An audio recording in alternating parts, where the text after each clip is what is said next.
नगरसेवकांना घेऊन अशोक चव्हाण नांदेडमध्ये आहेत।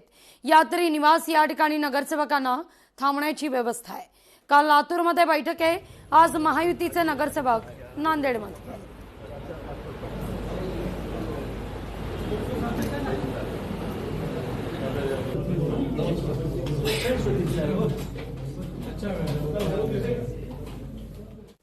सांगली सातारा विरोधात या ठिकाणी लढत पाहायला मिळते। खरं तर विधान परिषदेत महायुतीचाच विजय होणार असं या ठिकाणी गोपीचंद पडेकर यांचा दावा आहे।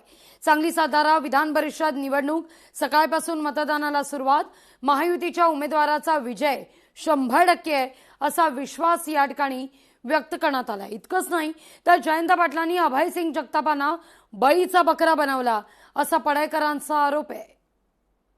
अत्यंत ताकदीनं महायुती धैर्यशील दादा कदम हे जे उमेदवार आहेत यांच्या पाठीशी ठामपणे उभी आहे।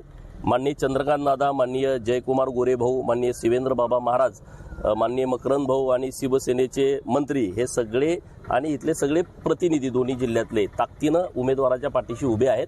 त्यामुळे खूप चांगल्या फरकानं आमचे उमेदवार निवडून येतील अशी परिस्थिती निर्माण झाली आहे। मुळामध्ये तुम्ही समजून घ्या, जयंत पाटील हा बळीचा बकरा बनवतो कोणालाही। जयंत पाटलाला वाटत नाही का त्याच्या पोराला आमदार करावं? जर ही निवडणूक जिंकणार असतील मग पोरालाच दिला असता ना, दुसऱ्याला कशाला देईल?